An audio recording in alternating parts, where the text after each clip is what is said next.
Sziasztok! Hát a mai napra is egy pulyka étellel készültem, méghozzá ázsiai köntösbe csomagolva. A hús, amiről szó lesz, az a pulyka mell csíkok, melyet már így felcsíkozva meg is tudtok vásárolni, úgyhogy csak annyi dolgotok van vele, hogy kibontjátok, lehúzzátok ezt a kis fóliát, és már is mehet a serpenyőbe. De még mielőtt belemenne, természetesen egy zöldséges, fűszeres ízkavalkádot fogok összerakni, amivel majd összekeverve egy kis tojásos rizssel körítve egy fantasztikus, egyszerű, gyors és finom és látványos ételt tudtok akár otthon pár perc alatt készíteni. Nagy előnye még, hogy a rizs, amit hozzá használok, az másnapos. Tehát nem elázott, hanem inkább száraz, és ezen fog segíteni majd a tojás. Első mozdulat tehát, hogy fölhevítünk egy serpenyőt nagyon magas hőmérsékletre. Én ezt az ételt most evőpálcával fogom elkészíteni. Mármint ezzel sokkal jobban és egyszerűbben lehet kavarni, pirítani, és aztán enni. A fogyókúrák egyéb kellékkel, amiről soha senki nem beszél, ugyanis nagyon egyszerű a fogyókúra. Vesztek egy kínai evőpálcát, és innentől kezdve akár tudtok vele enni, akár nem, ezzel fogyasztotok el mindent. Garantáltan lefogytok. Na, ez így ilyen egyszerű. Ehettek mindent. Zsírt, szénhidrátot, bármit, amit meg tudtok enni pácikával. Jó. Tehát a lényeg, fölforrósítjuk a serpenyőt, szabad, ne feledd, Lázár, és beleteszünk olajat. Na de milyen olajat? Ebbe szezámolaj van, és olívaolaj összekeverve. A szezámolaj adja ugyanis meg a zöldségeknek és a húsnak is majd ezt a különleges ázsiai beütését. Tehát a szezámolaj az, amivel egyébként, hogyha használtok, nagyon fel tudja dobni az ilyen típusú ételeket, és kevés kell mindig belőle, érdemes beszerezni a nagyobb üveggel. Az arány az 3 evőkanál olívaolaj, 1 evőkanál szezámolaj. Na, elsőként belemegy a vékony főre vágott fehér hagyma vagy vörös hagyma. Ez a fehér hagyma, ez ugyanolyan, mint a vörös hagyma, csak édeshagymának is szokták hívni. Az ilyen típusú ételekben sokkal kellemesebb, mert nem annyira arrogáns az íze, hiszen itt a hagymát nem fogom főzni, csupán megpirítani, és már is fogyasztani. Na, így szétszeditek, pirul, jöhet hozzá a hagyma után egy másik hagyma, a póréhagyma. És hogy hát természetesen, mielőtt elkezdődött ez a főzés, hát minden alapanyagot pikpak előkészítettem.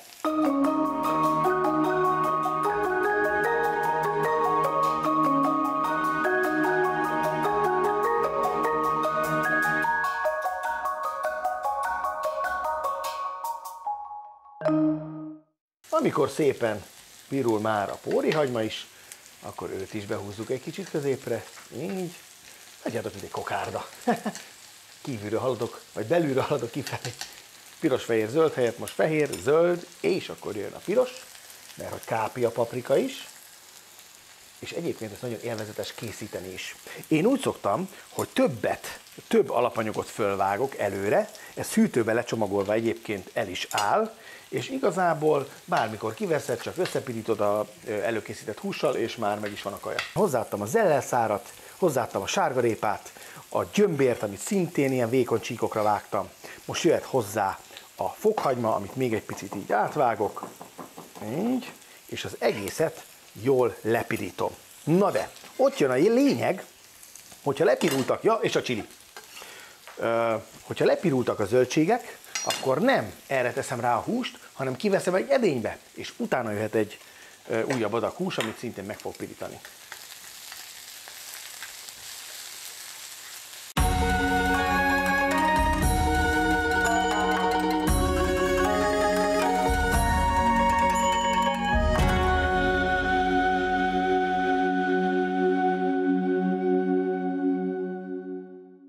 Amikor tehát megvannak a szépen összepirított zöldségek, és ki vannak helyezve a serpenyőből, akkor jöhet a hús. Tehát ugyanúgy szezámolaj és olívaolaj keveréke megy a serpenyő aljára, ami már jó forró, és akkor ebbe megy bele a hús. ugye ez már nézzétek, milyen gyönyörű, egységes csíkokra van fölvágva. Ez a lényeg, hogy ezt már nem kell nektek otthon megtenni. Alul van egy szép kis papír, ami fölissza a felesleges nedvességeket. Így, hogyha megvásároljátok, másnap is kiválóan, harmadnap is kiválóan lehet használni. Így.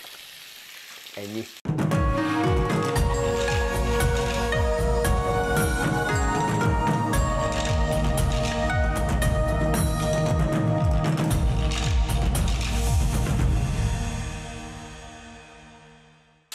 Na kérem szépen, amikor már így szépen kifehéredett a pulyka, akkor jöhet hozzá a zöldség. És mint azt láthattátok, ugye sót nem is használtam. Bizony, hogy miért? Azért, mert itt van a szója nekünk, ami majd a végén kerül hozzá, és az kellően sós. Tehát ugye az lesz, az adja meg az ételnek a sósságát. Jó, már most ilyenkor nagyon kellemes illatok vannak. Hoppá, itt lógott, de meglógott. Igen. És amikor már így jól összekevertük, na akkor jött hozzá a szója. Ebből ilyen 3-4 evőkanálnyi mennyiséget, attól függően, hogy milyen szóját használtok. Jó, sötét vagy világos, hát ugye különböző erősségű, sósságú szóják vannak, úgyhogy kóstoljátok meg, ha elég sós, akkor már rendben vagytok. Jó, ezzel is szépen látjátok, össze kell pirítani, jól összedolgozni, és akkor átjárja a húst is a szója, illetve ugye az előbb hozzáadott pirított zöldség, ami között ott van a gyömbér, ami igazán egy ilyen érdekes ízvilággá varázsolja. Mivel lehet még tuningolni? Ilyenkor lehet még egy darabka, nagyobb darabka fahét belerakni, akkor az is még így egy kicsit elkeveredve benne földobja az étel ízvilágát. Jó, amikor ez is megvan, akkor jött a kicsi rizs. Félrehúzzátok a szerpenyőben az egyik oldalra. És ahol itt kiürült a serpenyő, tehát ahol az üres a plac, oda teszitek bele 2 egész tojást. 1, és még 1, és már is a pálca segítségével egy kis rántottát kell eszközölni. Az a lényeg, hogy gyorsan elpiruljon. Amikor már megvan ez az állag, akkor ért hozzá a rizs. Ez az. Na kérem, és látjátok? Hát nincsen mosogatni való, mert minden egy edényben készül el. Így. Na, hopp, belekeveredett egy kis pulyka. Az nem. Így már akár szaftosabbra, vagy akár szárazabbra pirítva, de igazából könnyen és gyorsan elkészíthető, mint ahogy mondtam, másnapos rizsből is. Sőt, avval ajánlom készítését. Így. A pirítás követően már nem marad más hátra, mint hogy ugye tányérba helyezzük és megegyük. Ami még segíti, az a friss koriander, a lime, illetve egy pár csepp citromlé. Ez tudja még földobni az ételt.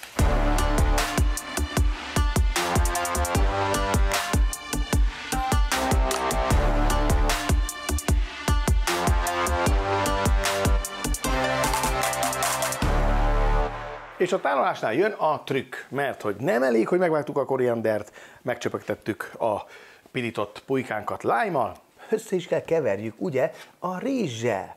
És ilyenkor, vagy ekkor nyeri el végső állapotát az étel. És ezzel el is készült ez az ázsiai behatású zöldségekkel, szezámmaggal, vagy szezámolajjal pirított rizs, illetve pulyka. Na, amiben természetesen a rengeteg zöldségen kívül még egy kis tojás is került. Amikor ez össze van keverve, akkor jöhet hozzá a vágott koriander, még egy kicsi chili, ez nem annyira csípős egyébként, nem kell megijedni, és már mehet is a tányér közepébe. Így. És ez természetesen igazán fogyókúrás, nem tartalmaz ugye szénhidrátot, bármint nagy mennyiségben, és ha pálcikával eszitek, akkor az biztos, hogy nem fogtok elhízni, hiszen nem fogtok tudni hirtelen sokat enni belőle. Így. Még akkor egy kis korianderlevél. Aki nem szereti, tudjátok, akkor petrezselyem, egy kis lime, Itt az a fahéj, amit belefőztem, és akkor még egy csili a tetejébe. Mondom, a tetejébe. Ezzel el is készült. Próbáljátok ki ezt a receptemet is. Jó étvágyat! Hát akkor lásszuk, Lázár. Pici pulyka. Ó, igen. Nagyon jó.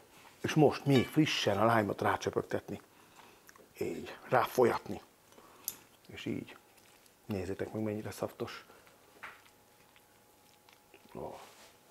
Így.